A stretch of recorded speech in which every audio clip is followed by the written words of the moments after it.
Welcome, everybody. It's been a little bit. Eagles lost the Super Bowl. You know, we had to go in our bunkers and lick our wounds a little bit. But, hey, it's a good time to be a Philadelphia sports fan. This is You Be Aight podcast presented by AML MEDIA. Love you, Mom. Come hang out for some fun conversation. Learn about how weird we are and how much we love our fans. I am Eugene Labordi.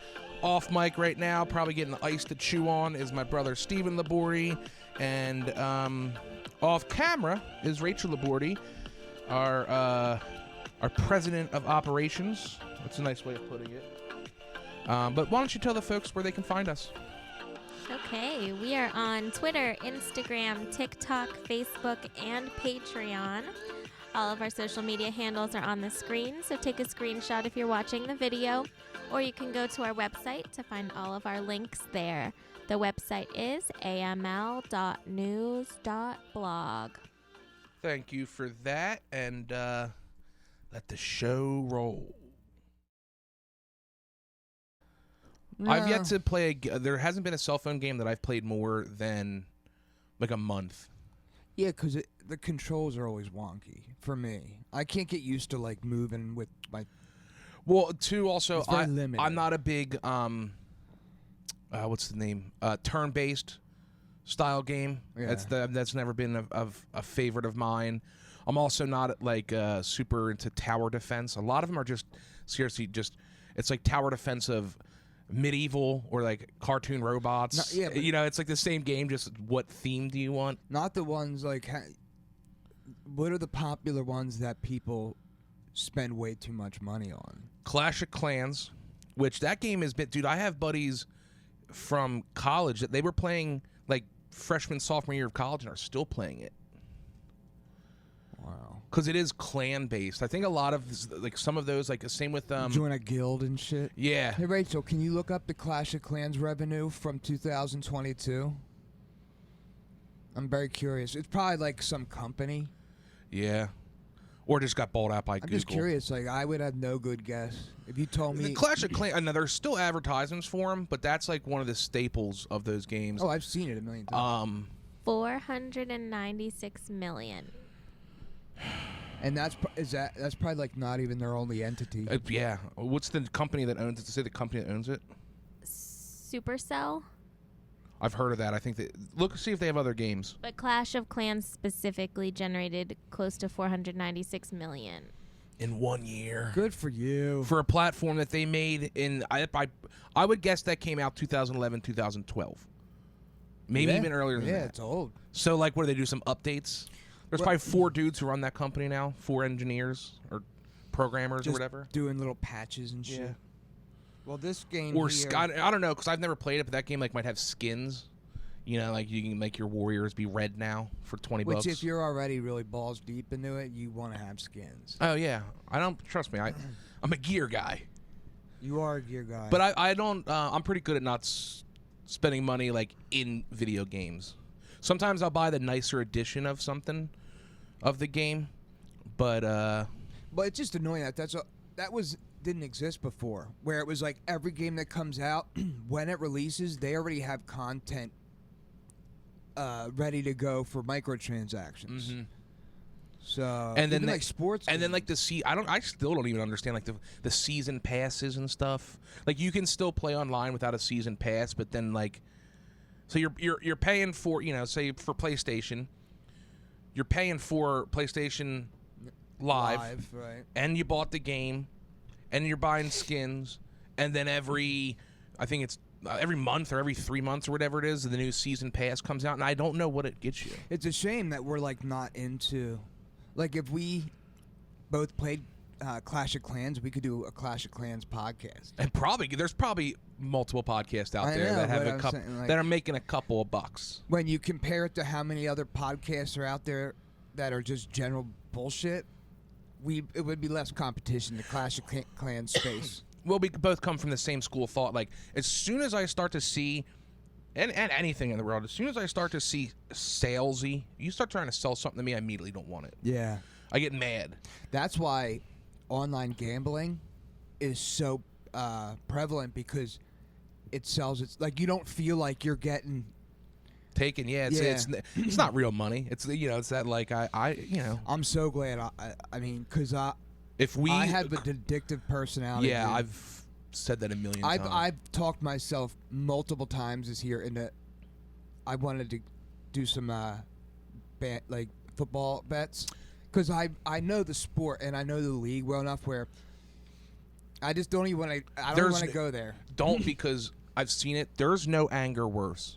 Like it's your wife cheating on you and then losing a sports bet that you thought was a definite. But then especially you go, I know football. All I do is watch football. I watched this one podcast where it's like these two professional gamblers, and the one dude is literally my same exact age. He's from Philadelphia. He's an Eagles fan, and he's made millions.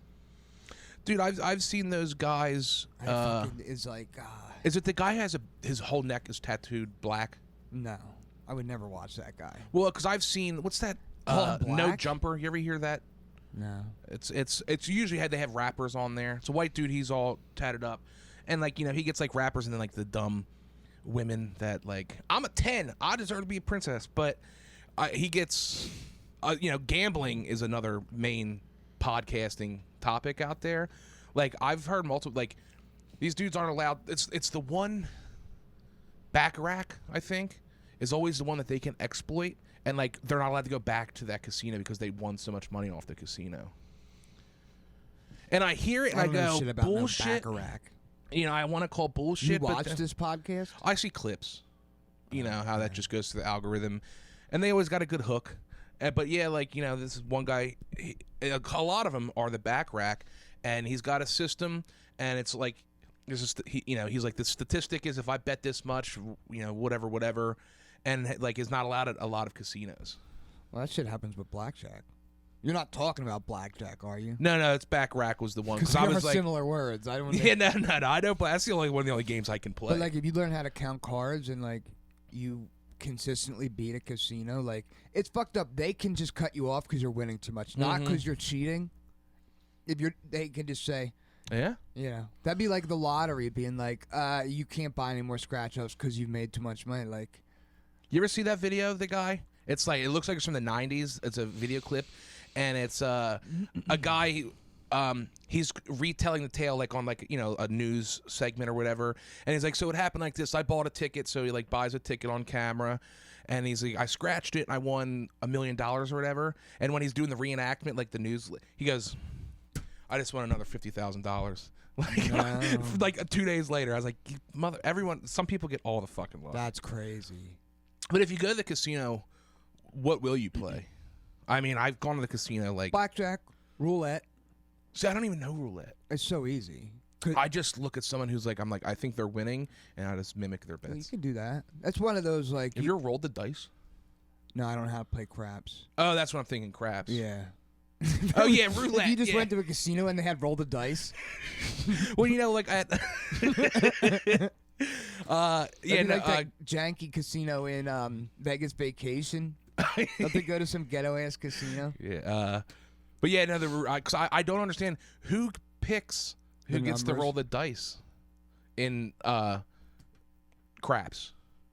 Because I guess someone will do it for a while, and then like, all right, whose turn is it next? Yeah, I don't know. Because like you're betting, you're either betting on the roller, or you are the roller.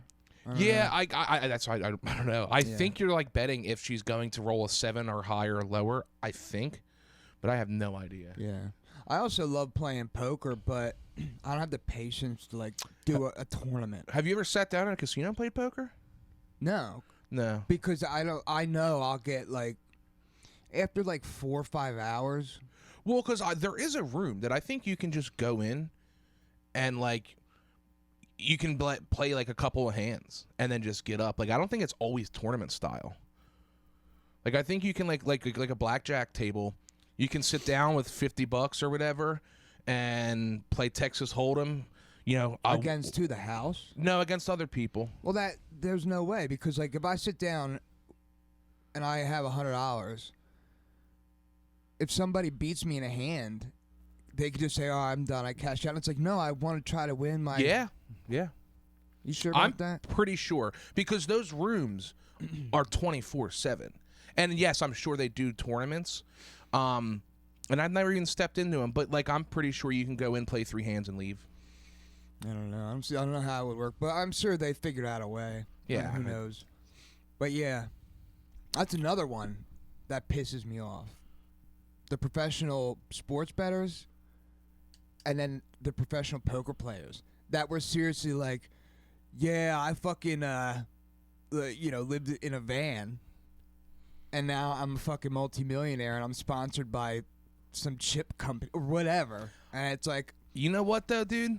I don't know how you could live like that. Has suicide written all over it. Even if you're good, there's no way you're always gonna be able to be good. I don't know. I've been pretty close to the edge before where I'm like, if I'm gonna kill myself, I'm also trying to fucking become a millionaire first. Yeah, I mean, because then you have these companies, and like, there's probably a whole other underworld of it that, that you have to like play by and live by, and like to this fucking, because I'll get in grooves where I watch professional Texas Hold'em for like, I watch for like a month at a time, like not live but on clips.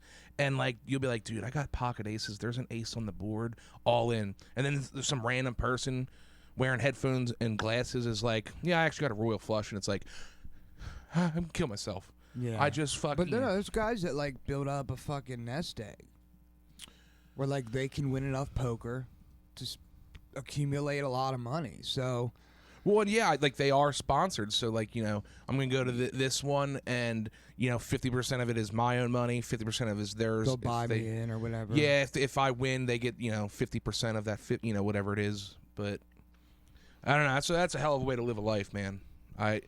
Fun. That's got the highest highs and the lowest lows. It's changed so much with sports betting though, because like I've watched documentaries about professional sports bettors that like live in casinos. Yeah, like they spend it, and now it's like you just go on your phone app. And it's especially now in PA, because like apparently the nicest part of the which is I haven't been in the casino that long.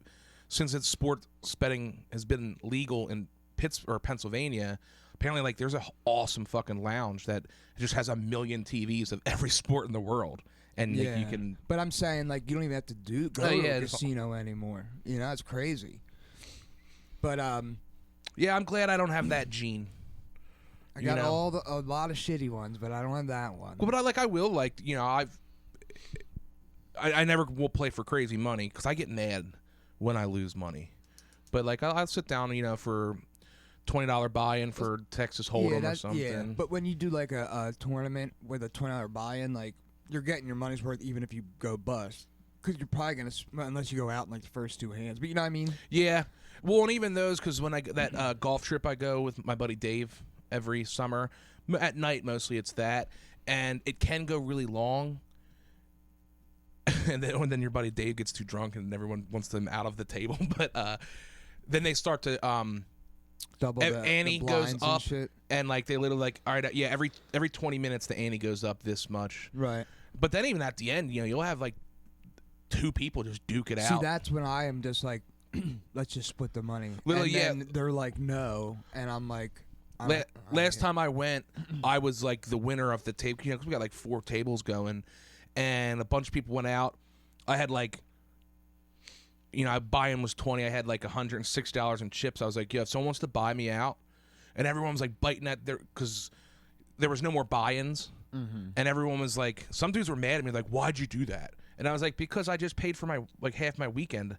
I just paid for all of my beer and hotel, and I didn't feel like sitting here. I mean, what was the pot if you won? Do you remember? No, I just remember going, I covered all of my beer money, poker for 2 nights money, and like I basically covered my food and drink, and I was like, I got what I wanted out of this. I can't sit down some of those for guys 6-7 hours. Well, they take it so serious, and then I'm like, we started at 10, and fucking dudes are mad because you're not playing fast enough, and it's like you're the one who started playing poker at 10 and have a 5 o'clock tea time, so I don't. They start taking it serious, getting mad. You're not, Yeah. Anybody who's like part of their identity is like, I'm really good at poker. It's hard for me not to be like, roll my eyes like, I know how to play too. That's sweet. Oh yeah, because then like some of the they old show up with the fucking sunglasses on at the table. You're like, bro, And then some of like, sometimes you'll be like, all right, guys, we're going to play 2-card Lucy doubles, Jacks wild, sevens. Yeah. And I'm like, I know what you're doing. No, I'm not playing this hand. I'll wait till Texas Hold'em starts again. Yeah. The guys that want to play different games all the time because they played it one time in 1985. And won. Couple bucks, yeah. Nah, man, Jacks means 0. You lose. Dude, I know you don't know how to play, but like, I'd rather just play spades. Yeah. For free than play poker. Plus, spades doesn't weigh us 6-7 hours. That's what I'm saying. I can't do anything that long. Yeah, you can. I can sleep that long. You used to be at a game way longer. Yeah, I used to, yeah. Adderall helps. Adderall helps. Yeah. But right before you started, I stopped you. You were on your grocery story. You were... No. On my way home from the grocery store, right on Perry Highway, there is a car half parked in a driveway and half like out on the shoulder of the road that clearly slammed right into the back of another car, and that like they're both still parked there all smashed up. And I was like, I was at the grocery store early, so I was like, I guess they're in the house asleep, passed out or whatever. But then on the way here, the cars are still there. It's clearly an accident where somebody smashed up a car and just got out. Hit and run. Was it early enough where, like, probably drunk driving? Well, on my way to the grocery store, it was like 8:30. But I came over here at, what, 7? So it's really interesting. How, like, level of car? Really crappy, midline, nice? No, they were both, like... Decent sedans? Yeah, like something you would drive or your buddy would drive, like, not beaters. But it's just really interesting that, like, 12 hours later, those cars are still there. You'll have to... maybe if it's still there, I'll take a picture on my way home and show it to you. It, like, stands out like a sore thumb. Unless you steal a car, the hit and run, don't do it. If you're gonna hit unless and your run, car can get away from the scene. That's what I'm saying. It doesn't make any fucking sense. Yeah, like, that's why I go, like, the only thing I could ever see is someone being drunk and being like, I gotta run away and no one's gonna ever find out, and then... You want to get away. I mean, you can get out of a DUI by fleeing the scene. I'm pretty sure hit and run is just as bad, if not worse, than a DUI. No, to me it looks like somebody smashed into, like, a car out front of their own house. Like, if I pulled up here and smashed your truck with my car, and I was so fucked up that I just, like, got out. But, like, the car's half in a driveway, almost on the road. It's bad. And Perry Highway, people fly down that road, too. Yeah. I'm going to show you a picture. Perry Highway or Peebles? Third degree? Perry. Okay. Yeah. Is it, like, in the... Where the apartments kind of are? Yeah. Okay. It's right before... It's, like, seriously, the first house before the apartments. Okay.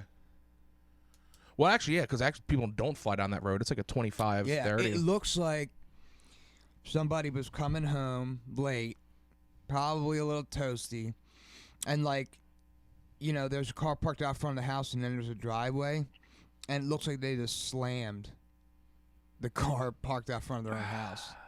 I hope, please, God. You ever wake up and, like, you know, back when you were drinking, but, like, you know, I'll be drinking, and then, like, I'll be like, you know what, tomorrow I'm going to do this, and I wake, and it'll be a simple thing, like, I'm going to get my truck washed, and I wake up, and I'm like, I feel like shit, I'm like, I fucking told myself I'll get my truck washed. Yeah.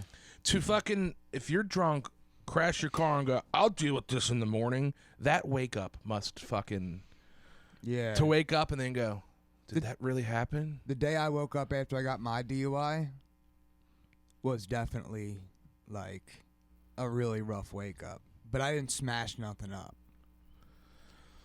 But that's what I assumed 100% that was the scenario. I want to send you a picture so you can see. It's like... Is it a good accident? Like... The whole front end of the... Did the crimple? What do they call that? Yes, there's all... Yes, the bumper of the car they hit is off. Like, laying right there. But that's why I thought this has to be a drunken driving incident. But the fact that it's still there almost 12 hours later throws me for a loop. So we'll see. It is a Sunday. People might have just not... That dude might be like me. And I don't find out till Monday morning. I go, what the fuck? because I'm in my house all day. I'm like, I'm really curious. I plan. I'm like, I'm gonna do everything so I can not have to leave my house on Sunday. I wish I had like a journalist. If I had like a press pass, I could just knock on her door and be like, "Yeah, I'm from fucking the Pittsburgh Gazette." Yeah. But we'll see on my way home. But a different incident that happened while I was at the grocery store. It was like a real reflective moment for me. There was a guy in front of me in line, totally unkempt looking, probably a little bit younger than our dad, so in his mid-60s. And he was so shit-faced drunk, slurring his words. He fucking paid for his bill, like at the register, with $90 from his EBT card and 12 something in quarters and change from his pocket. And he's dropping the coins on the ground, and the poor clerk, like the lady at the register was just like shaking her head, like he was shitty drunk. He's like an old guy with Jordans on, but he's a white guy. Did you notice his fingernails were all long? Oh, that's the fucking worst, dude. So he clearly woke up in a drunken stupor this morning, and when you're drinking often enough, like drinking doesn't keep you asleep anymore. But anyway, it was like a scene from like a Ghost from Christmas Past. Where I look at this guy and I was like, "That's me." If I kept drinking for the next 40 years, that dude has to drink a beer as soon as he wakes up. Absolutely. He was slurring his words at like 8:30, 9 o'clock in the morning. I'll tell you, because it's. He got a. I was gonna say, what was his groceries? Was it just all Hungry Man's and shit? Oh, the first thing that tipped me off that this guy was weird before he started talking, and he was obviously inebriated. He had 4 big ass fucking sugar-free Red Bulls at the grocery store, and he's like 65 or older. Well, our dad drinks energy drinks. Well, that was the first thing that stuck out to me, is like, this guy is like, only him and my dad drink energy drinks, and they're trying to counteract something. Something, yeah. And then, if you go to the grocery store and buy cigarettes while checking out. Well, that dude's like, what grocery store? Giant Eagle. This one? Mm-hmm. I mean, that dude's hammered, so he's like, I can't be risking going to 7-Eleven around the corner. Well, if he was thinking like clearly like that, he would have never went to the grocery store in the first place with a pocket full of change. You know what his thing was? I was playing cards last night, so I got all this change.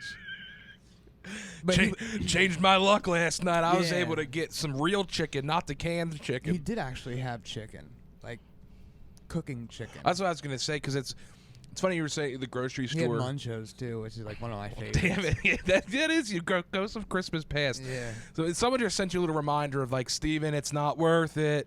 Yeah, man. You don't want to pay with dimes. Aside from thinking Ghost from Christmas Past, I'm thinking this lady at the register hates this guy. She's disgusted by this guy.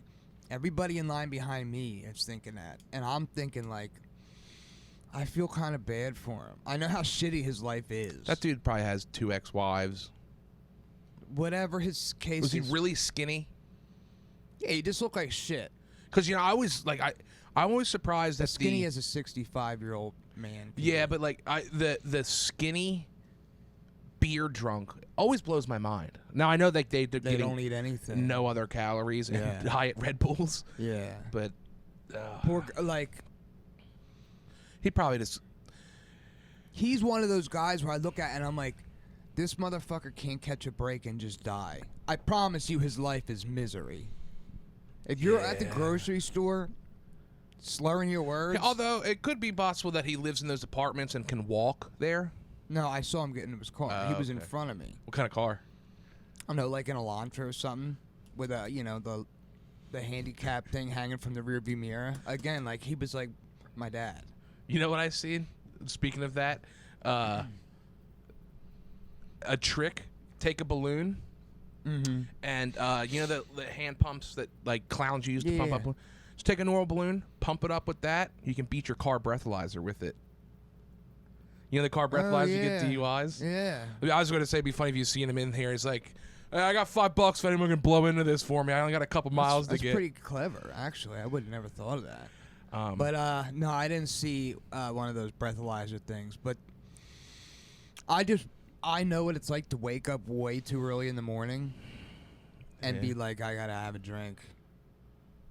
And yeah, I mean, that guy probably was like, he was slurring his way. And having nothing in the like for him to go out, he has nothing in his fridge. Yeah, exactly. Like in my mind, I'm like, oh my god, this is like the worst day of his month.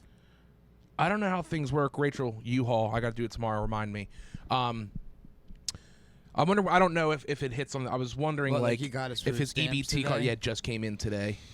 Yeah, he actually had something like you would think he would just have Hungry Man's and these sugar-free Red Bulls, but he had like some boneless chicken breast. I bet he's he grills all his food with one paper plate. Maybe. You know what I mean? When I saw him pulling out that change out of his pocket, like he didn't have a single paper bill for $12 and something. I don't know. I wasn't like standing over him. I'm also surprised you're not using self-checkout by now. Yeah, I don't know. Yeah, because they don't even bag your own. They don't even bag your groceries for you. No, there was a guy bagging, which made this whole scene even more uncomfortable because it was like a manager guy because it was early, so they didn't have anybody there doing the bagging. And everyone's just looking at this guy and like he's such a piece of shit. That's what everybody's thinking. You need to go away. What type of pants? He had like jeans? No, he had like sweatpants on and like these old sweats and Jordans is a hard look for a guy that age. I think they were like free, like donation, probably or something like that. Or he won those Jordans last night. They didn't look right. They didn't look right. You could tell like he got those for free. Oh yeah, he won last night at the card table. I got $12.50 and won some Jordans. Yeah, like bro, if you have a it's funny how he was like. Yeah, I was playing cards. Like, I was playing cards last night. That's why I got all this change. Like, no, you didn't. No, you definitely didn't. Nobody believes that. And he also you skipped laundry day. This is your laundry money, isn't it, sir? Yeah, for real. And like the lady at the register was like, scan your bonus card or whatever. And he's like, oh, it never works for me, or whatever. Can you do it? And she took it from him like all pissed off. And scanned it. Like she has to reach behind the you know what I'm talking about behind the register like do all it for awkwardly. you. Yeah. And he was like, that's never worked for me. How'd you do that? It's because you've been scanning the wrong card for 10 years, guy. It was just so sad, man. The moral of the story is I'm not sure he's gonna be aight. He probably won't be aight. That poor guy, like we like to say that most people be aight, but you never know, man. Listen, if this dude is nah, you don't make it that long as an alcoholic paying with change and being happy about life still. No, his life is seriously, I promise you, it's hell. And I'll tell you what. Because like you were saying, this is like the worst day of his month. I wonder if he went to that beer store, that liquor store, and paid in change. Because there's a beer and liquor store right in that plaza. How fucked up does your life have to be where you know you're going to a store and you have to fill your pocket up with change? At a grocery store?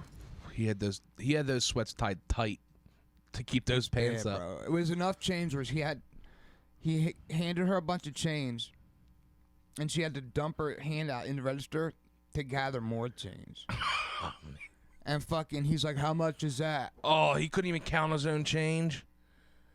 I think he had like a ballpark, but when she dumped it, he was like, "How much was that?" She was like $7. He's doing math in his head. He's like, that case of beer was $12.50. So this pussy had to count another $5. It was like fucking, bro. And but in the back of my mind too was like everybody here is judging this man so harshly, and so is I. But at least I also was like, but he doesn't even feel it, does he? He's not even feeling that judgment. Or is he so far? He maybe not because he was really slurring his words hard. Damn. So he might have been like... Could you smell any alcohol on him? Nah, but I wasn't that close to him. Like, I was standing back just watching this whole thing. I'll tell you what, the grocery store's got a lot of... Because I've seen... So, speaking of the car crash and grocery stores, I've seen a really shitty beat-down truck hit like a white lady's Mercedes Benz. Like I'm At talking the grocery store? Yeah. Really? The fancier Giant Eagle one time. But also, you know, I brought up the Hungry Man's because when we went grocery shopping, I got myself a Hungry Man for an easy dinner. And while I was doing it, there was a guy that was getting like 12, not just all Hungry Man's, but he got a lot of Salisbury steaks. And I go, damn, this dude's divorced.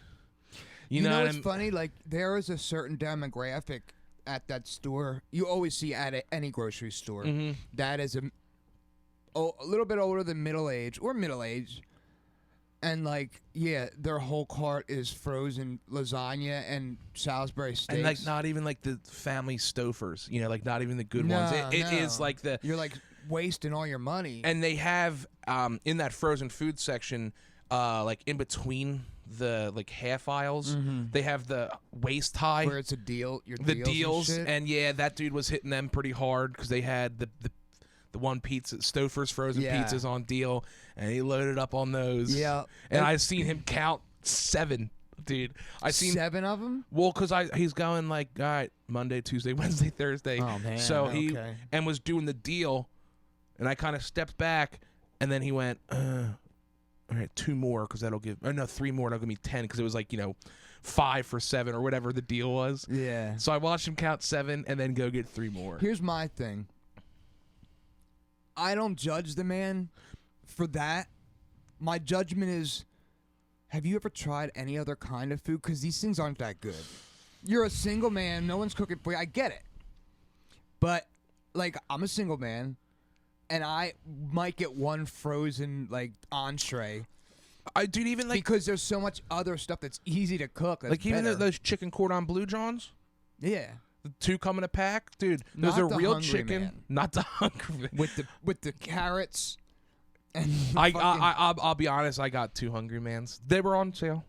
No, okay, but I'm saying And then this guy's getting a cart full, one for every day.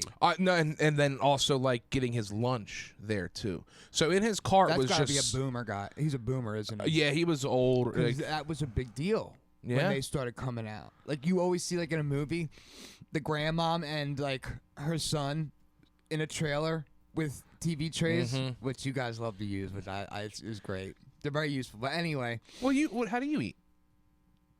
You just hold it because you don't sit down at a table. I have the coffee table. Well, okay, yes, you bend over really far, but I can't. I don't like that. That wasn't. Regardless, the point I of know what you mean. saying. Yeah, that's because that was a big thing, and they used to come because now it's like, who cares, cancer? Like, because at least they used to come in foil. Yeah, and you had to at least put it in the oven.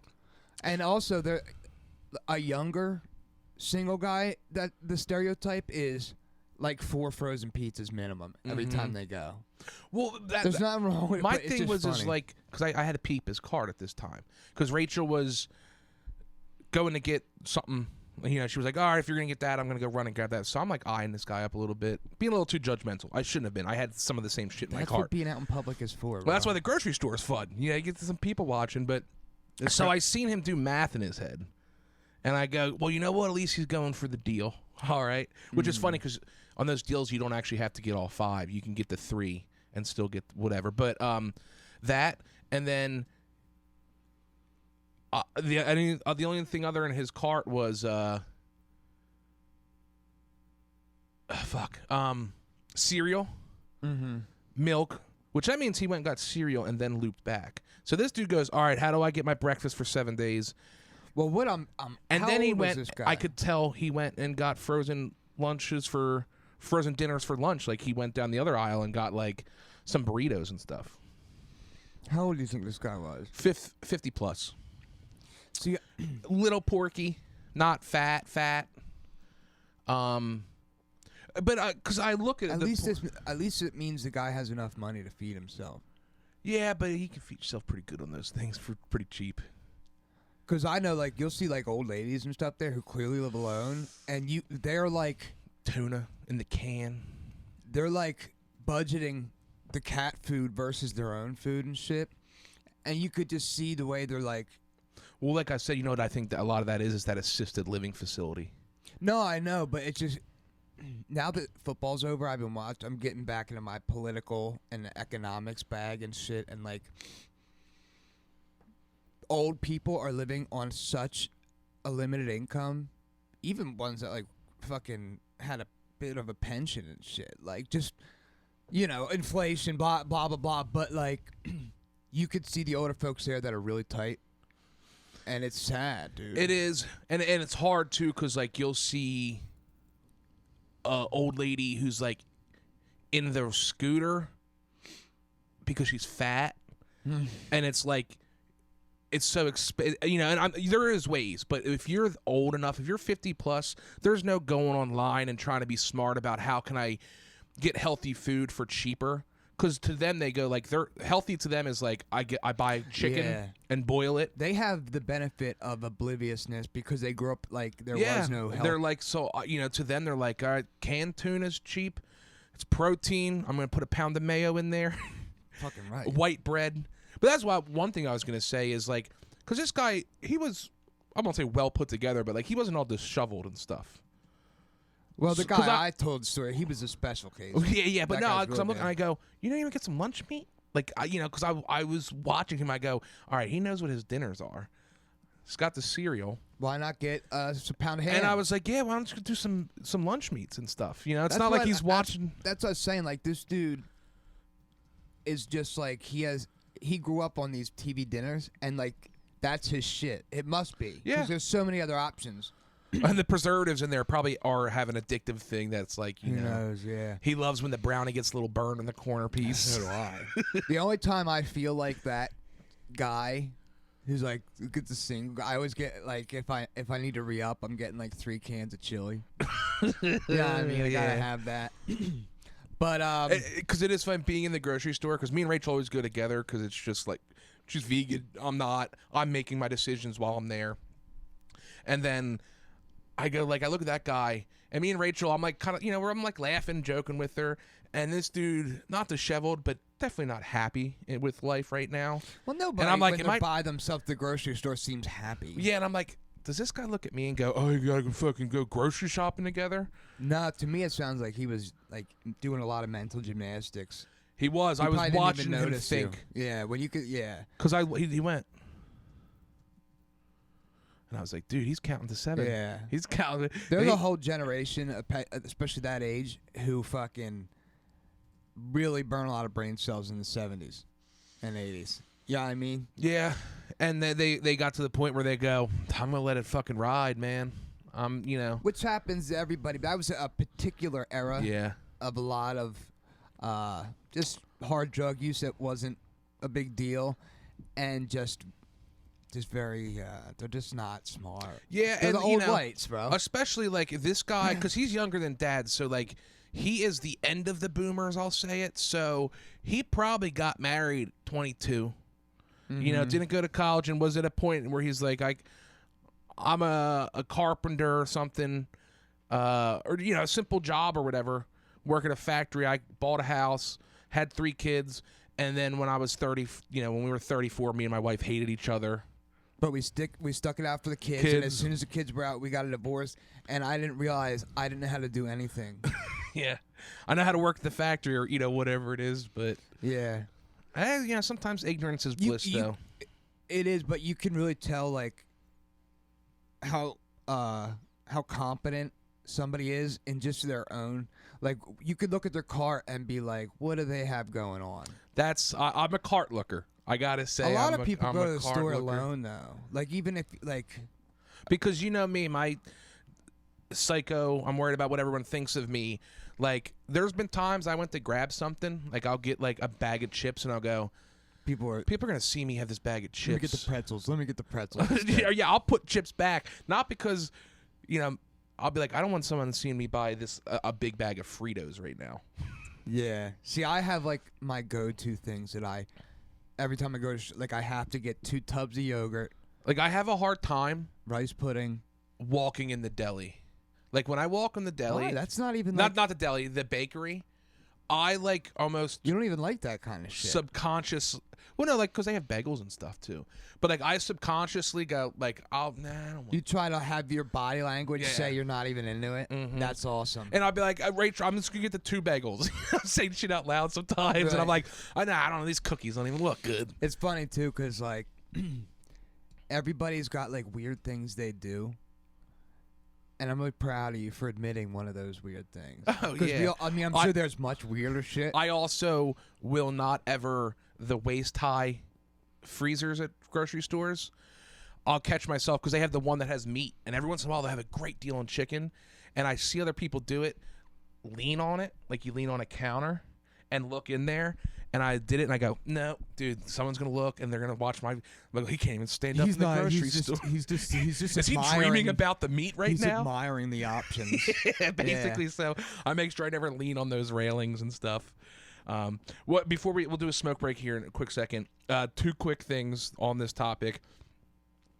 Go in that liquor store. Sometimes can have The some beer rough. store or the liquor? The liquor store Okay. can really have some because they keep the pints At the register. behind the register, and you see a lot of people get it in the brown bag, put it in the back pocket. I've seen dudes hide it in their trunk Oh yeah. and stuff. And like the one time we went out, it was a weekend. It was like 12 o'clock on a Saturday. Me and Rachel stopped there when we were doing our errands, and there was this. It was a black couple.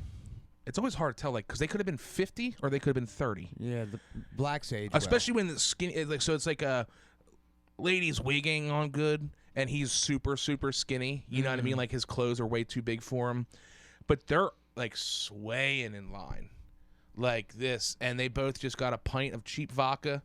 And I remember just telling Rachel, I go, those 2 are together solely because they have to rely on each other. That's what relationships are. Yeah, but I mean, like, I'm it's happy like for them. when does your money come in? When does my, you know, because totally. she had to pay for him, but she handed him a 10. They didn't check out together. She gave him a Okay. 10, Yeah. and they both. She put it right in her purse. He put it in his back pocket. I think she drove, but I just remember going. I was like, that is 12 isn't that early though. Like when you really want to see the characters, get to the liquor store when it opens. Oh yeah, I did that on my 21st birthday because we were going through. We had early morning practices for lacrosse, and I didn't even put it together back then because I walked in. I walked in with a school guard, the ladies that help cross the road for buses, and like didn't really. Yeah, I kind of was like, it's probably isn't right. You know, she's helping with kids, but the person that checked me out, I was like, do you notice? She goes, what? Because I think she was looking back. She's used to dealing with like these people don't want to talk.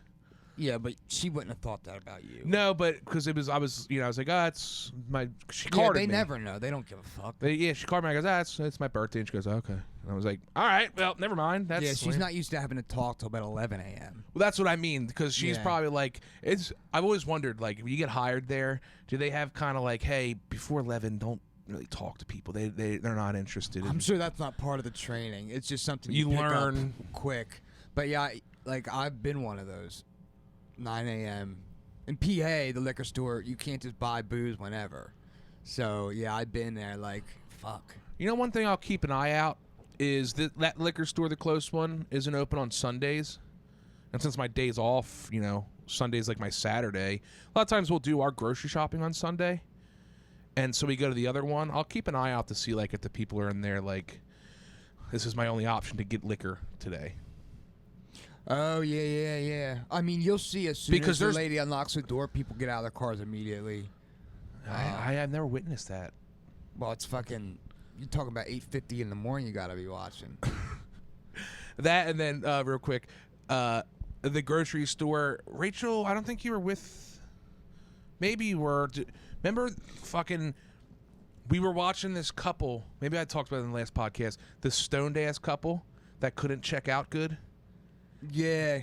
And then I was like, I smelt weed like crazy. And then their car was like, you know, the lanes that go, you know, the parking lanes that are this way. Their car was halfway in between into the each. next spot. Not even sideways. Like they didn't. No, I they know just what you went mean. up way too far. Yeah. And I was like, I know where the smell's coming from. Yeah. Like, the weed's real strong these days. Hey, I'll tell you what. You know what? Grocery Store Chronicles. That's a good.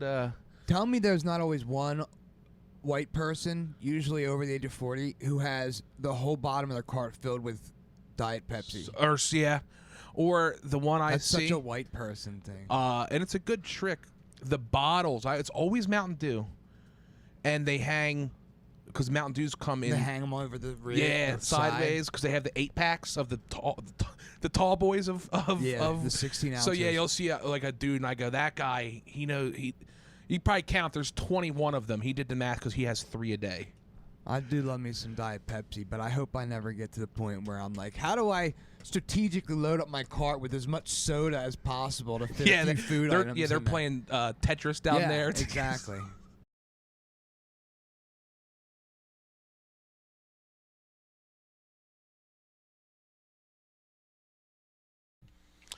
All right, back. We haven't done this in forever, dude. Yeah, Feels like it's been like it's been month. 2 weeks. No, but it feels like a month. Yeah, because we were doing it a lot. I blame part of it. The Eagles lost the Super Bowl. Needed some time to recover. Yeah, I went to a little funk. I'm not gonna lie. This week for me has been like the worst week because right after the Super Bowl, there's a shit ton of football coverage, and then it just disappears. Yeah, and stay tuned. We will put a special episode of Homesick Philly Bros just about the Eagles and the Super Bowl, our thoughts. We weren't robbed. We did it to ourselves. We lost. Yeah, we lost. And one play did suck. The only thing that still holds weight with me is the field. Yes, field gate. Slippage. And especially knowing that land crew, the landscaping crew was Kansas City's old landscaping crew, and that the Chiefs didn't have to change their cleats at all. Only we did. How about that? Yeah. I didn't know but that part. We'll get into that. For all of you out there that are thinking what we're going to say is that holding penalty, it hurt. That wasn't why we lost. But what it did is it robbed fans of football of a possible awesome Super Bowl late comeback from a young quarterback. Yeah. But we were talking golf, Almost 'tis the season. Dude, it's been really nice lately. That's why it's even worse. Yeah, and I think clubs will start opening up soon. I want to hit the driving range just to. I got a bug right now, especially watching that Netflix show, which isn't great, but it's not. The tennis show is better. Yeah, but it's just watching golf. I'm yeah. Those guys are fucking so good, man. Yeah. But so I think we've touched on it before.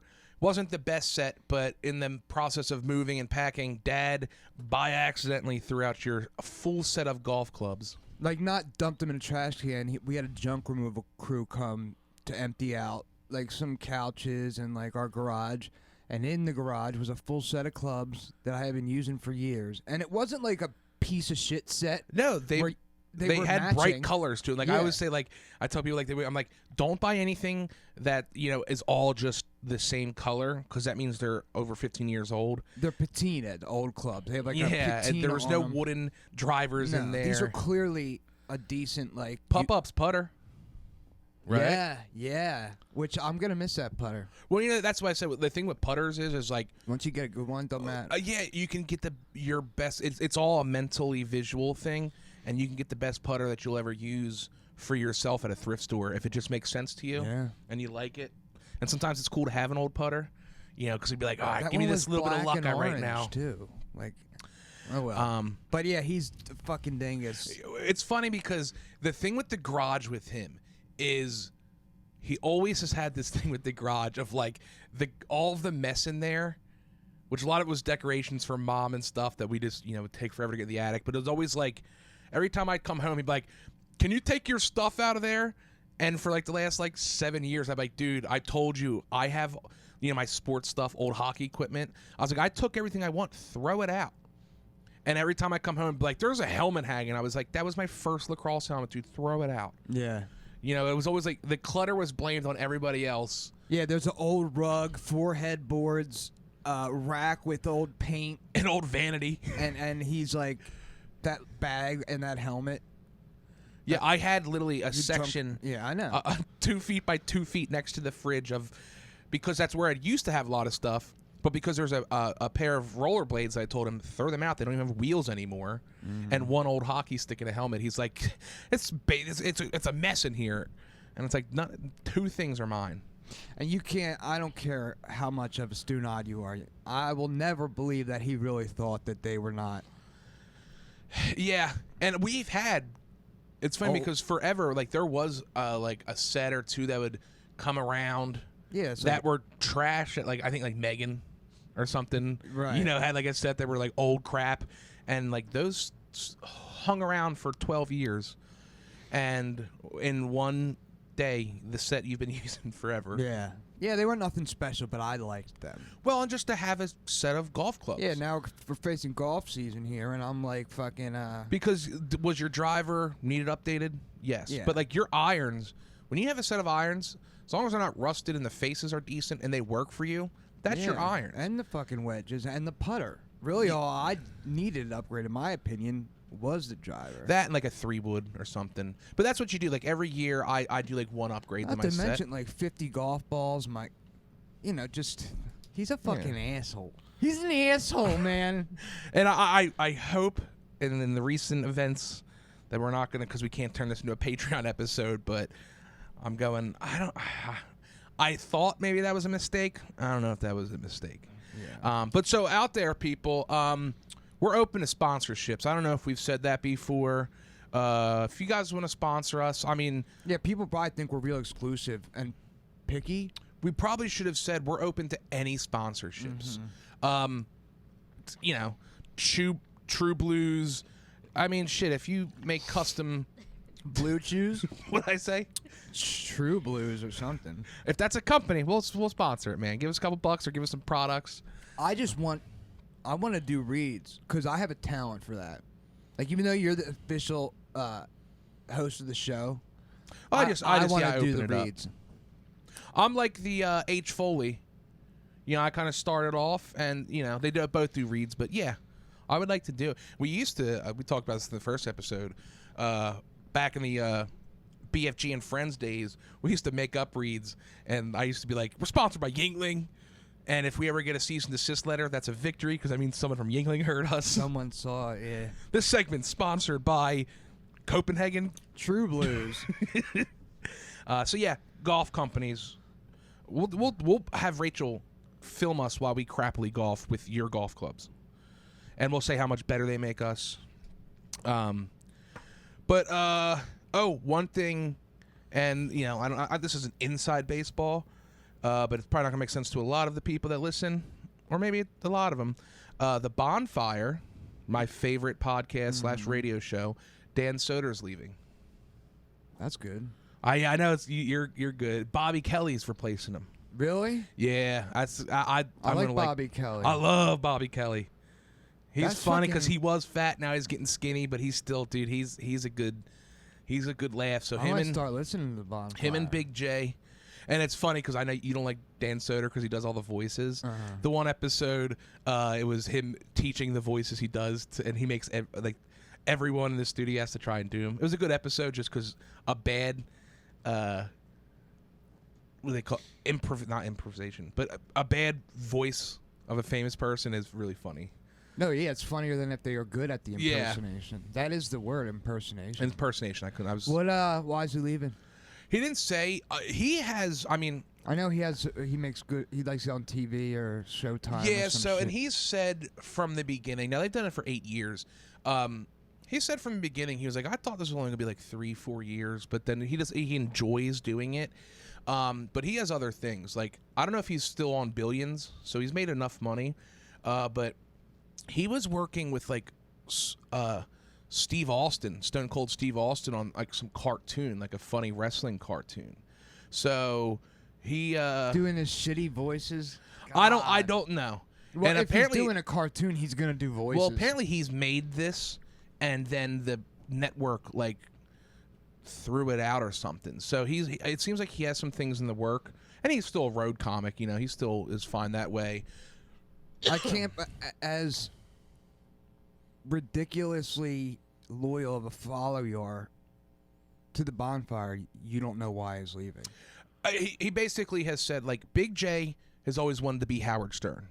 Dan Soder, he thought this was going to be 3 years, and 8 years later, their contract is coming up, and he just doesn't want to renew for another however long they want the contract to renew. Wow. And so apparently they haven't talked about it, but like Soder decided this in the summer, and they've kept it under wraps. And Big J has no hard feelings. You know, they got plenty of comic friends to. So like, Big J likes the show's going to do better. Dan Soder gets he gets a different audience member, but for me, I think the Bobby show's going to be Kelly's better. way funnier than Dan Soder. I Who think would so, disagree with that, honestly? People that aren't into comedy. I'm not as into comedy as you are, like stand up, but there's people. Soder's not that funny. I mean, there's people that know him, and at shows they go and they yell out, "Do your Macho Man Randy Savage!" Like, so they don't even understand. Like, comedy isn't a B conversation. Yeah, you know. So, but no, that's good news. I think Bobby Kelly is like a major upgrade. And you know what? Aside from it being Shane Gillis, who would you rather be? Well, I messaged him. I said, "Can you get a third mic and bring Shane in, please?" No, yeah, I think it's perfect. Shane's on the show. Not a lot, but yeah. But yeah, so I thought that's you might start listening to it. I might, yeah. So I don't have to pay for it, do I? Yeah, you do. Oh, okay. They put some clips on YouTube. You can watch the free stuff. But yeah, so that was big news in my world because I listen and watch religiously. You fucking will turn on the podcast while you're taking a shit for 10 minutes. I have multiple. I never because I go to the bathroom a couple times a day. Unfortunately, I always have a podcast ready to play for that 5-10 minutes. Yeah, it's not weird to me that you religiously like to listen to the show, but the fact that you will listen to it for a 10-minute like real quick, and I'll rewind it too. I wanted to ask you about that actually. What is it that you don't want to miss about the show? Well, it's not as much as a podcast as it is a radio show. So, like, because sometimes they'll be talking about like everything that there's not a segment that I don't like. If I think I missed a couple minutes, I'll go back and make sure I know what they're talking about. So this is interesting. So the psychology must be then that like, and you might not even articulate it this way, but I will. They're like your buddies. Yeah. My dream is to like have Big J, Bobby Kelly, Shane Gillis, Matt, I wish I could be friends with them.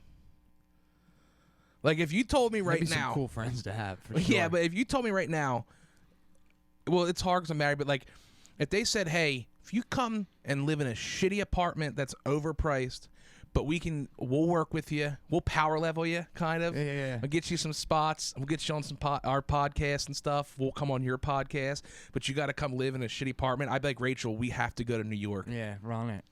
I'd be like, ask if you can work from home all of the time. Still do your thing. We'll have internet, and I will walk the streets, step over rats, deal with roaches, to fucking be able to do some hangs with those guys. I want. If they really put that in front of you, do you really think you would do it? Yeah, dude. That would.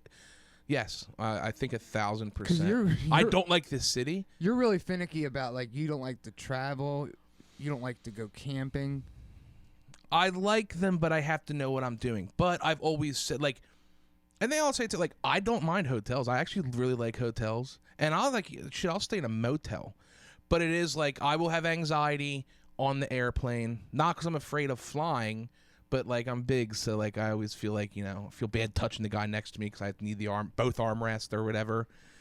I mean, if they put that out in front of you, if they were gonna power level me and like be like, hey, we're gonna put you on, yeah, I would be stupid not to.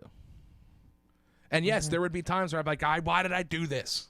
Well, yeah, I mean, it wouldn't be a cakewalk. But now I'm just like, I'm trying to think of the way you talk about the bonfire is the way I listen to an audiobook. I love them. I love the show. I know everything about them. No, I get that. But like to literally be like, if I miss a few minutes, I'll rewind it. Well, and just interesting. there's not enough to me. there's enough content out there, but there's a lot of things that like I say I really don't like. So like they really only do 4 shows a week. Mm-hmm. And it's really an hour and a half of content because you take away the commercials. Is it just Is it just that and the Secret podcast? No, Are You Garbage? I basically watched all of those now. I think I might pay for their Patreon. H. Foley, dude, I gotta hang with H. Foley. And those bros are so, dude, they grew up right next to us. Yeah, I know. They were talking about Street Road today. Yeah, didn't well, the one of them grew up in? I think Kippy grew up. Kippy grew up, real fucking close to us. Yeah, and I think H. Foley's not far yet. I think he grew up in like fucking Parkland or something, which is like. Yeah, no, they're very relatable, and I think they have a good show, good people going on there. I will watch Taste Buds. That doesn't count. That's like a half hour. Yeah, every once in a while I'll watch Hey Babe. But yeah, I mean, I'm gonna start getting into more of you know what, dude? Bob Kelly's his podcast. He has. Is he gonna keep doing it with the bonfire? I'd imagine so. I don't know, but because really what they do is, and I'll get upset. Like it was President's Day Monday, and they didn't do one. And I was, dude, all weekend I was like, damn it, man. Yeah, and I'll save them up too. Like I'll like storm away.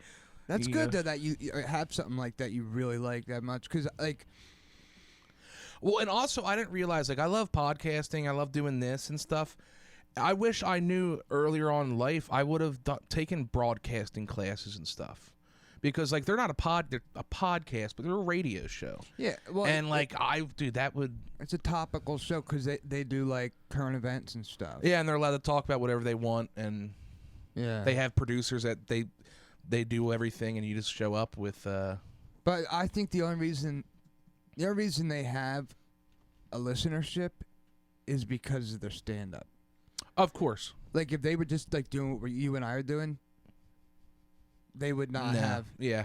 Like the stage time and that grinding out of that baseline fan base allows them to now just talk shit. They had to struggle, get a little success with stand up, get some success, and then pitch this show to Sirius XM. Yeah. Yeah, that's different though, because that literally is a radio show as opposed to like a podcast. But yeah. And if that show went away, I would seriously be upset. Like that I couldn't, because I love Big J, dude. It's so funny because he can talk about the grossest stuff, but he has hang-ups with things like I do. Like, his butthole's got to be perfectly clean or he won't go out. Like I think a lot of it has to do with the fact that like we grew up in the same area. But I mean, I'm saying like the Northeast. Mm-hmm. And I mean, he's a Philly guy through and through, and he started off doing black comedy shit. Like, he started off by his closing bit when he started to like it would be he would strip down naked in a man thong and have fake nipple piercings. You gotta get something. But it's funny because when like you first turned me on to him, like the whole like fingerless gloves and shit, I was like I can't take this. It would be serious. someone like if you see him, I'm not gonna like it. But it's so funny, like listening to him and then seeing his personality. Chain wallets, like dumb hand tattoos and stuff, like a pierced eyebrow. The fingerless glove is next level. Like, dyeing his hair pink at one point, still spiking it. Well, now once you become like a personality in like pop culture or whatever you want, like he's not. I don't want to say he's a celebrity. Yeah, no, he's a personality. Mm-hmm. You have to continue to do those things. Like your agent would be like, "Don't change your hairstyle." And honestly, keep wearing those gloves. I think even if he had the chance to, he still might. No, I know. I'm just saying, like, when he's 60, he'll still be dyeing his hair. Like, just I think me and Rachel talking about, like, you watch a documentary or whatever of like these like punk rock like chicks and dudes from like the fucking 80s, and they're like old and have kids and like they'll still dress like that. Joe Dice Clay is a good example. Andrew Dice Clay. I was calling him John. I don't know. But yeah, I mean, it's funny. He's a Jewish dude who like was super religious and then started wearing leather and leather gloves, smoking cigarettes, hickory dickory dot. Like That's an extreme case because he really, literally became a character. and he's still, and because He has he's to. older. Like that's who Big J liked. You know, like I look at Big J the way Big J looks at Dice Yeah. Clay. Yeah, that's a very because he literally became like a caricature. Mhm. Which is what you could do back then. That The one nice thing would be though, if you got tired of being like famous, he could easily go incognito because just drop a leather jacket and get a haircut. Yeah. Also, I listen to Legion of Skanks a little bit. Yeah, I know you're not a big, but Big J's on there, and you get to see him. Something impressive about Big J. He drinks 3 shots of vodka and maybe a White Claw or 2, and then like he knows he's in his house and he's done drinking for the night. That's not impressive. That's just what normal people are like. It's in that world, a lot of those guys are either they're like I don't drink anymore, or especially the stand-up scene. Yeah. If you're doing sets as often as you can, it basically doesn't start till 10 o'clock, right? Yeah. That's really tough. I mean, that's a fucking grind, bro. It's hard. Yeah. It's and a lot of it is luck.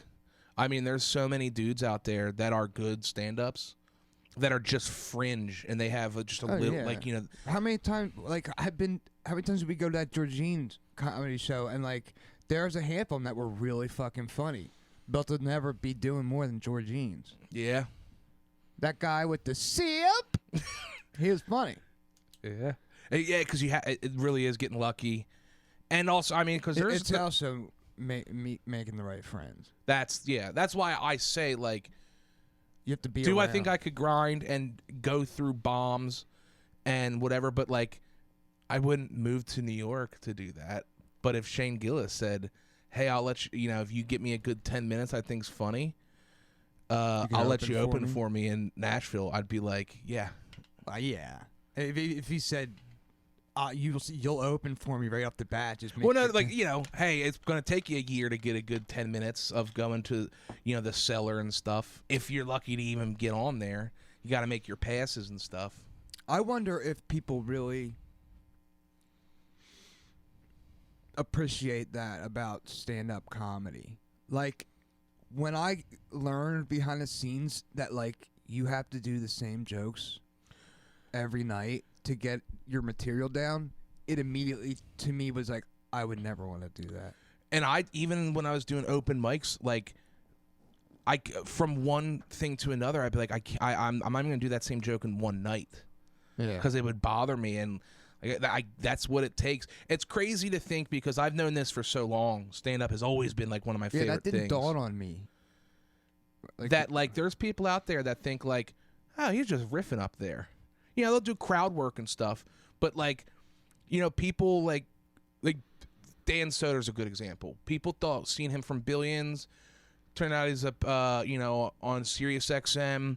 Has been on other podcasts, and they'll be like, oh, he's coming to Pittsburgh this week. I'm gonna buy a ticket for Saturday and Sunday, and then they go to Sunday, and he's like, he's doing the same thing. He told this joke last night, and it's like, you guys think these guys are coming off the top of their head? I mean, yeah, like I said, they'll nobody's do some crowd that work. funny. There's people out there that just don't understand that. Did you see the who's that fucking guy who does the show where they do riff? It's a stand-up live show, but they also do a podcast thing out of it. Tony Hitchcliffe, Kill Tony. No, but it's similar where he gets real stand-ups that actually do stand-up, but the crowd yells out topics. I know what you're talking about. That fucking guy who plays instruments and shit too. Yeah. He's got red hair, real skinny and tall. I know you're talking about. I fucking hate that guy. You're not thinking of Whiskey Ginger. No, he's not real tall. No. I don't know. Well, we'll have to look after, because I can't believe you've never stumbled upon that. Because guys that like Shane Gillis has been on it. He'll get 6 comics to go to a club or whatever, and they'll all take turns like riffing off of whatever the crowd comes up I know. with. I know. I've heard them talk about that show on other podcasts. Damn it. Because I want to fucking talk about how much that guy's a douche, bro. There's a lot of them out there. Like, But he's just never funny. There's a lot of people that, yeah, and comedy's subjective, you know, but there's people out there that I'm like, how the hell are they? Because they just something? never get off stage. They just grind it that much, and they're in like this guy's like out in L.A. So you see him just because he's in that scene. Yeah, I mean, like someone like Bobby Kelly. He's grown on me, but like his thing is like awkward conversation. You know, he'll ask you, or he'll tell a story, and then like make you feel shitty about it because he got raped by an autistic guy, and like it's funny, but I just like I don't get him. But he's had a lot of success. But he's also like, he's been around a long time. Yeah, yeah, and those guys, you know, I'm not saying none of them don't deserve it. Some of them are better on like radio/podcasts, but then you see their stand-up sets, and you're like, he's not very good at this. Like you take like Doug Stanhope can murder and can write a joke in 30 seconds better than most people can in a day. Mm-hmm. But like people don't even know who the fuck Doug Stanhope is because he's also a train wreck. Yeah, and like, you know, he's been doing it for so long. Like, yeah, if you aren't old enough to remember the Man Show, yeah, you have no idea who Stanhope is. And he's still doing shit, and he makes a good living because he knows exactly how big of he knows the exact places he can go and sell them out, and do that 6 months, and then like, you know, sometimes be on a podcast here and there. Yeah, I imagine he wouldn't be that great on a podcast. I've seen him, or just drunk. Not much. I mean, he's not always, but yeah. But like, he's one of those guys. Like that's David Tell was another guy. Like he's funny, dude. And like that's he's really been on stage a long ass time. He is what, you know, the term a comic's comic. Like there's people. He's like your minor league baseball player in that, like. Yeah, he's doing it for the love of the game. He's Yager, dude. Like he's like, how is he? He's been doing it that long, and he's never exploded. Yeah, like, you know, he had that quick show on Comedy Central, but like that's his lane. Like I don't even think he wants to do, you know, like because he's comfortable. Who's the roast guy? Jeff Ross. Fuck Jeff Ross, dude. He's made a lot of money. He's good at roasts. roasting. Yeah, that's and like does he do other stuff? He does bumping mics with David Tell. Is like a live show that they do, and it's basically crowd work. They've both been doing it for so long, you know, and they will come up with funny one-liners, or, you know, if I'm in the crowd sitting up front, Dave Ross is talking to me. You guys move on. But yeah, those comics, like no one knows them, and if I took one of my friends who aren't in the stand-up to David Tell, they like wouldn't get it. They'd be like, I really like Fluffy. I think Gabriel Iglesias is funny. It's like, he's funny, but you know, this is an art form to me. You know, that's like saying like, that's how I feel about Soder. Like, you're really into the voices. Well, like his stand-up, he doesn't do that many voices, but on the show, that's definitely his crutch. Yeah, and plus it's like a 4-hour show, right? 3-hour show. No, it's an hour. It's 2 hours with a half hour of commercials when you listen live. Okay. And they do, so what they do is Monday show, and then Tuesday they pre-record for the Thursday show because they're comics, so they're traveling Thursday. And so Tuesday live, Wednesday live, Thursday is a pre-recorded, and then Friday is the best of the week. Okay. So you really only get 4 shows, so it's not a lot. That's why I don't want to miss 5 minutes. The shit I always do is once a week. Only 4 shows. Yeah, except for Ruben, the Eagle Eye podcast. That's twice a week. I can barely keep up with one show once a week. And do you, like, if you miss a couple minutes, do you go back? Depends. If sometimes when I'm working, I'll forget and it'll run through. But if I'm paying attention, I'll go back and listen. Okay.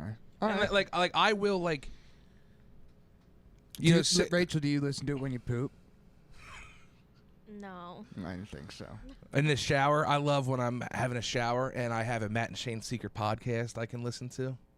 I put it on the loudspeaker so I can hear every word.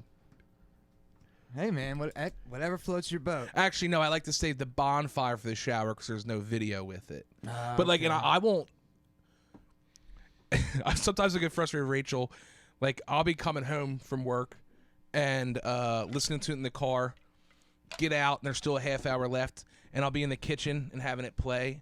And of course, like the normal couple, she wants to talk or update or something, and I go, "What?" I have to pause it. You have to prioritize like your wife.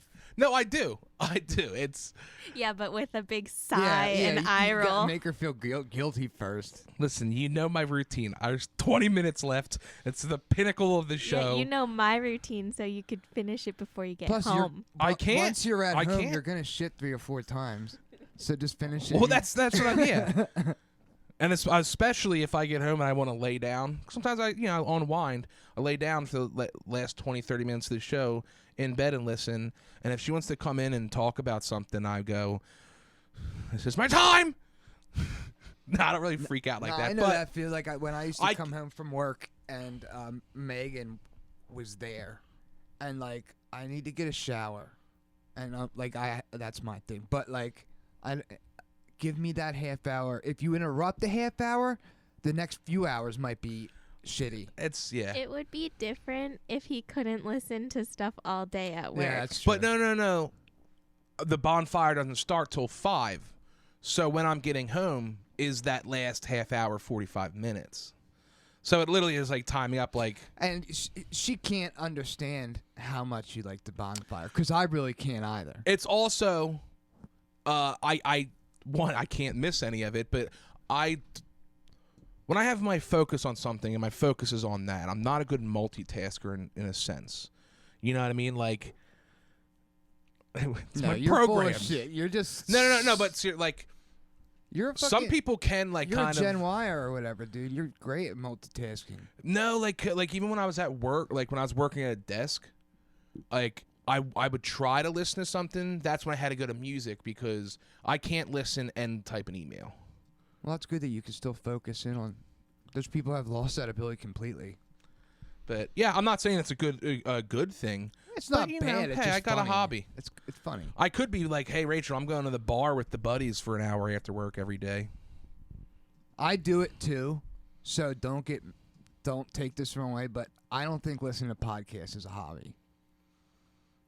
Comedy, like that's what I wanted. I wish I started trying to do it's this an when I was interest. 20. That's an interest. It's an interest I'm trying to turn into something.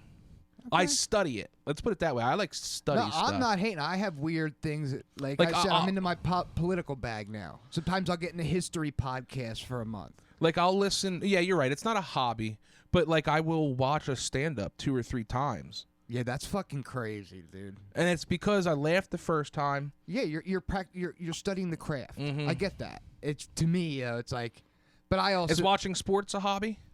no. Okay. I was going to say, if you think that's a hobby, then my thing's a hobby. But I'm not, once again, hey, I have enough hobbies. Speaking of which. Go golfing. Oh, God, I can't wait. That Harry Potter game's pretty dope, Yeah, I dude. want to check that out. I'm burnt out on Lawnmower Simulator. Oh, it's funny. I got a look, good week out of I playing told that. Rachel about it. And I've seen video because there's power washing, too. You start a power washing company. And everyone says the same thing. They're like, it's peaceful. It feels good. And when I watched, because you told me, I was like, there's no way he's talking about the thing I've seen videos of. And I was watching, I go, I like that. And watching the video, I go, he's doing it wrong. That's not how he's going back and forth. You got to make a circle first, man. Right. It is. You know why? Because it's a game you could play and listen to a podcast and actually focus. Like if I'm playing an RPG or something, there's like people talking. Yeah. I got to look at my mini map. When you play a game like this, you get your trimmer out, you edge it up, go around the flower beds. I got to ask, like, do you get to upgrade your lawnmower and stuff? Yeah, dude, there's like 30. First, you start with like your basic tractor mower.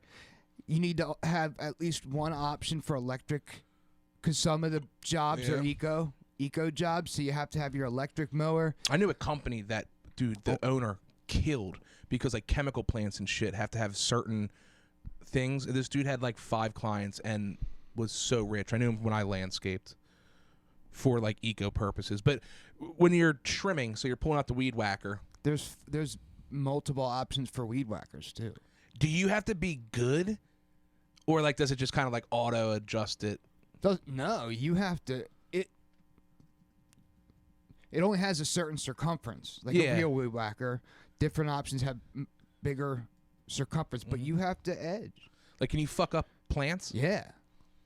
Because I consider myself landscaping as long as I did. I'm really good with a weed whacker. It's fucking tedious sometimes because like one of the jobs is like an orchard, and there's all these fucking trees. You gotta edge like 12 trees. I'll tell you what. I wonder if because the worst job in landscaping is weed whacking, and it's always usually the new guy. Hey, you gotta get practice weed whack, dude. A graveyard. Yeah. You gotta pick up all the flowers. Well, this game isn't that hard. I know, but yeah. like, I wonder if the master level is gonna be graveyard because you can't run certain machines. You know, you got to weed whack around every headstone. Yeah. This game's like some of the lawnmowers are like 0 turn. Other ones are like more traditional, and like some of them have attachments to like for like Bags, bag collection. Some of them are like do leaf cleanups. no. Okay, I was gonna say There's that. a game out there that I really want to try. It's marine scrapping simulator, like old cruise ships and like boats. So you have to dive. I don't know if you do that or not, but like you have to basically get gigantic fucking blowtorches and like section up the ship and go inside and take it apart and shit. When I was a kid, I used to fantasize, and I wonder what this says about me. Like, I always wanted to play a video game or something. We're talking way back when like Sega Genesis was dope, where I always just wanted to have like a baseball bat or a fucking golf and just go through like an old abandoned factory and just smash things. Now they have places you can pay money to smash things. Well, that one game, Red something, you were on Mars. Red Faction, yeah, we used those explosives to like. Didn't you just kind of go around with a pickaxe and break rocks down? No, but there's 1,000 games now where you could do that. But no, you had these like explosive charges where you could like set one up on parts of the building to like flatten it, and like you would get resources or whatever. Which at that time, that was Red Faction. There's another word in there, but that was a big deal at that time. Well, the thing with those games are. Is I won't be able to go to bed if I can't, like that's why I couldn't play Minecraft. Like I need to like take down every tree. I can't just take down a couple trees for the building I need. Like I need to like you need to have order. Like my autism kicks in, I think. And yeah, I need order of everything, and I need to be able to complete it. And I'm not good at stopping and be like I'll complete this. Dude, then you would that lawn mowing simulator, you would probably really like it because you did landscaping for a little while, and you get to do A to B. You get to complete a mission in a not crazy time, and you get to be perfect with it. No, that's what's beautiful about it. Like some of the lawns take like less than 20 minutes. Some of them take close to an hour. But dude, when you upgrade to like better lawnmowers that like, do you get a walk behind with the trail? Do you stand on? I don't know. I've only that's the best lawnmower. But like upgrading, I don't know. This has some badass ones I can't even afford yet. But like you start with just one like depot to like store a machine and one truck. Do you run a company? Yeah. Eventually you hire other dudes to like send out on jobs. It's not that complicated, but like. It is very relaxing, like to get, like You ever drive a 0 turn? The ones you sit on? Mm-mm. Fun as hell. I'm sure it's fun, but they don't have a wide enough track for me in the simulator. So. Sometimes you don't always want the wide track. I know. Sometimes you want thinner lines. It looks better, especially if you want to do a cross cut. And that's another thing I haven't gotten. There's certain jobs where they want striping pattern. Yeah. You have to buy like special attachments. It's like I'll tell you what, I like when I was landscaping, I always said, and I'm sure you had to just be born in the family. The dudes who take care of baseball diamonds and stuff. The landscape, the groundskeepers. Like, yeah, like their crew like goes to college to like know how to do this, you know, because they can put circles all cool in the outfield and shit. That would have been such an awesome thing to like have like an uncle, somebody. That's who what I could mean. Like, you point don't in that get, direction. get that job. Yeah. Just like and golf if you club do, headmaster or golf course. that is a whole Shit, there's a caddy college in Scotland. dude. The club management, like, you can get doctorates and shit in that. Because it is a lot of, you know, when you look at those nice courses, like, it really is some ingenious thinking of how to make it harder, easier, and keeping the grass perfect. Look. Ship Graveyard Simulator. You, like, cut up gigantic ships. Anyway. Rachel, note that down. I really Put want up to a try. picture It's for only us. for PC, though, so... How big of a... I mean, you wouldn't need a great computer for that. No, but I you know, like, working in that office for 6 years, like, ruined computers for me. Yeah, but that's really why hate you being on just computers. hook it up with a controller, because then it's like a Yeah, system. That's true. I don't play any computer games with... Well, Civilization, I will. Yeah, playing out with a controller is a hindrance. But one thing on golfing, like real golfing, like watching that show Full Swing, and like it pisses me off that we aren't from a wealthy, well-connected family and we can't play at good courses. Like They practice... I hate putting so much because we play courses where the greens aren't nice. Not only that, but the one guy, I forget who it is, all of their dads are kind of their coach. Yeah, You know what I mean? The mom's definitely like a drunk.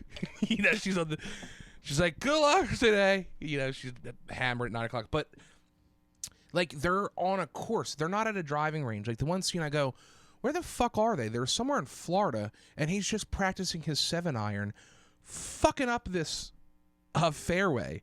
And because he's like, you know, struggling to get his perfect 7-iron. And it's just him and his dad. And like, they're, like I said, they're not at a driving range. They're on a fucking hole 14 somewhere of a nice ass. Like, you know, one, they can make a divot, but like, they're divoting up grass that we probably even gotten to play on in our life. I Like, know. Yeah, really, you can just the difference between the courses we play on and what they have access to. Because I already hate putting, but like, I'll tell you what, the nicest course I ever played at when I was at La Roche for that year was a country club. And it's not even a great country club. but it's a huge difference. First of all, you can just take as many tees as you want. And like, you look at the sand bunkers and you go, holy shit. That's Yeah.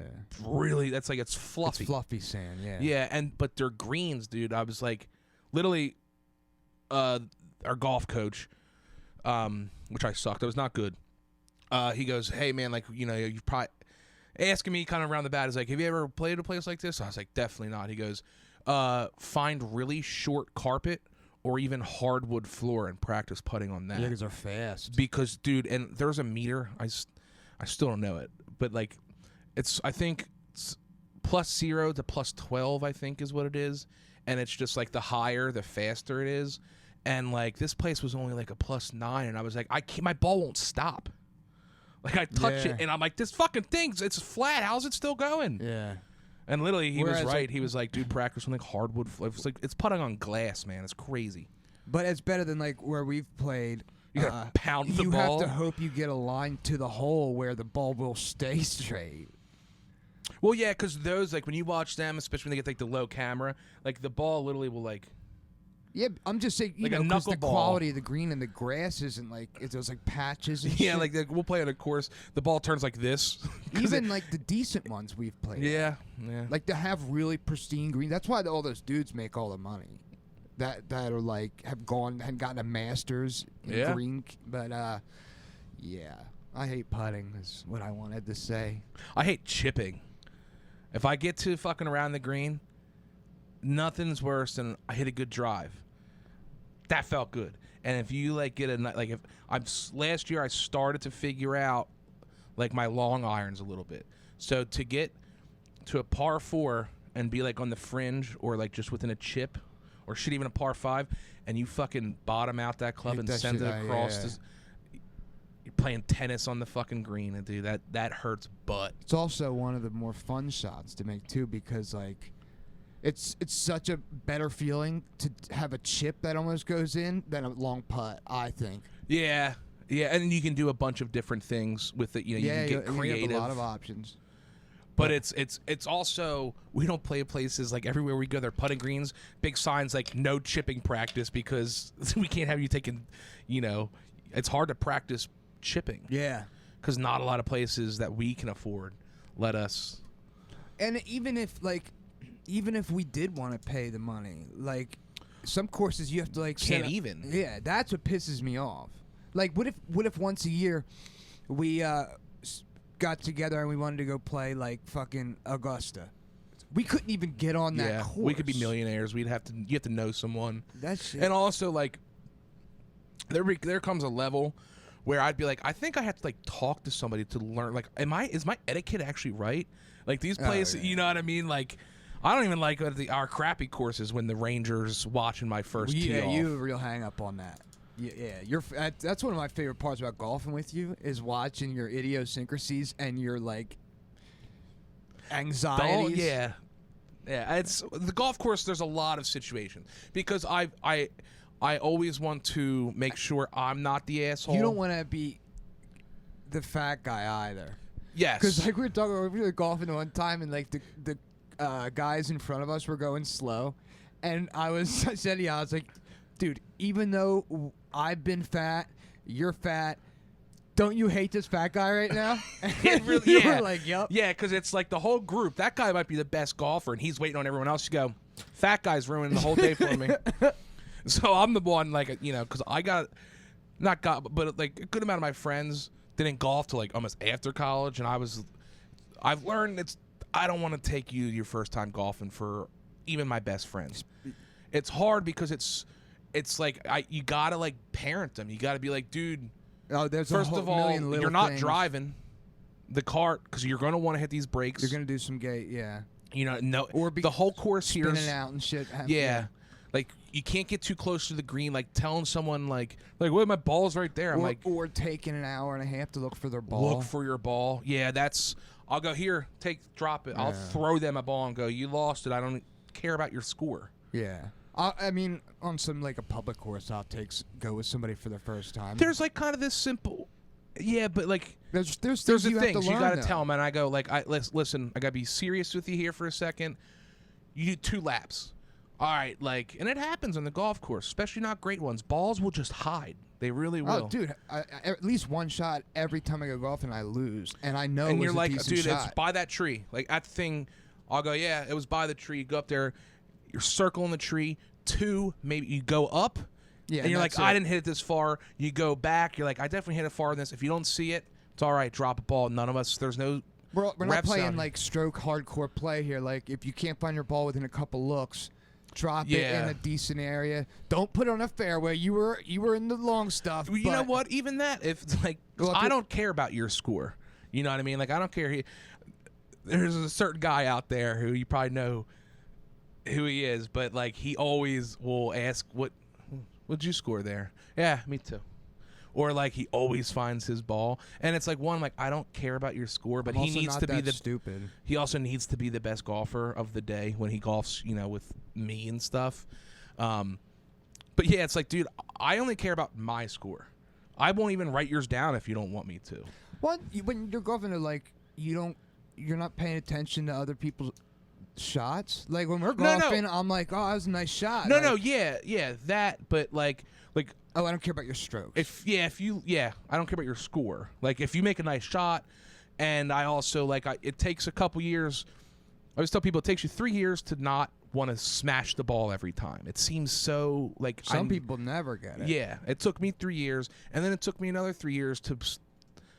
Just because I made a good shot, I can't coach you, and it's such an easy sport to go like, I hey try man, not to even give tips. You picking your head up, that's the one thing I'll go like, hey, it just looks like you're picking your head up. That's the only thing I can say I know for sure. Dude, it took me years of golfing to really get down, keeping my head down through the follow through. It takes me a couple, it'll take our first time out this year. It'll take me 3 holes to go like, Here's my You don't- mechanics. I got my Yeah, mechan- like your head staying down that's what you need to do. That's the simplest thing you can do. Yeah.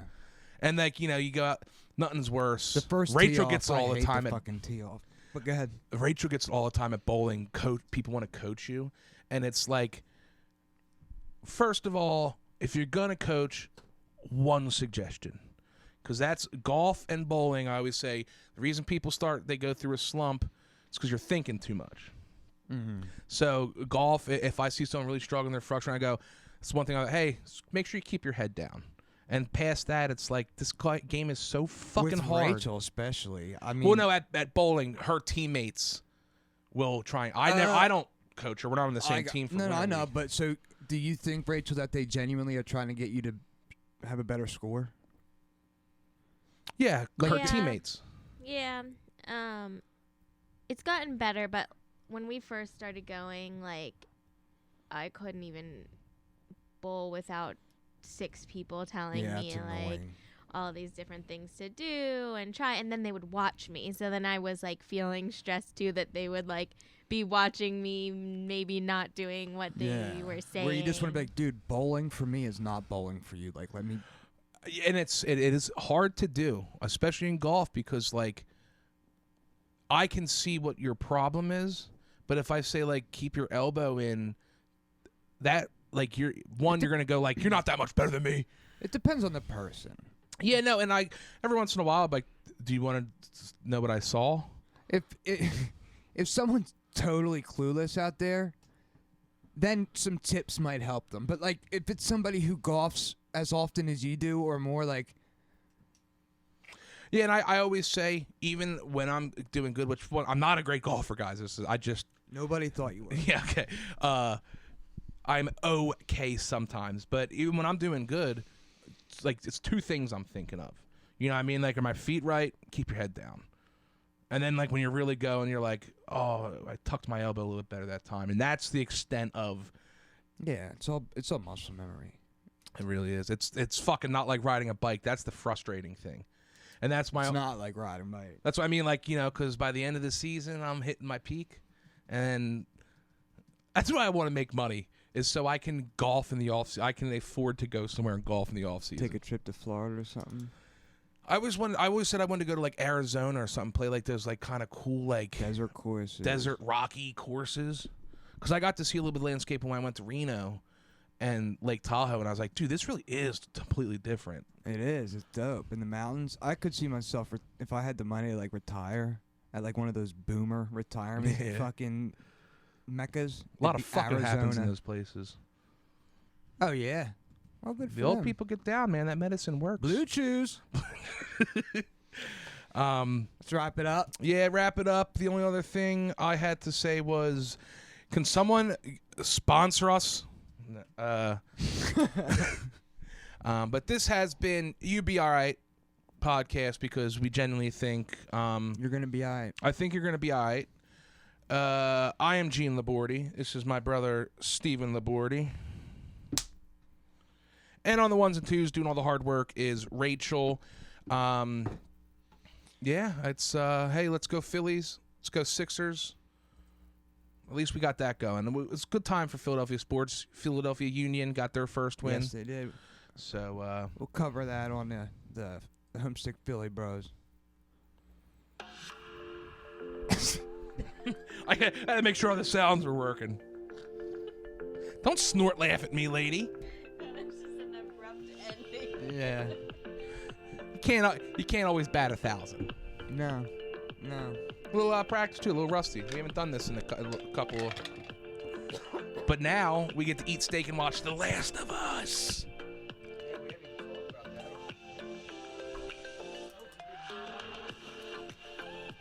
Sucks, dude.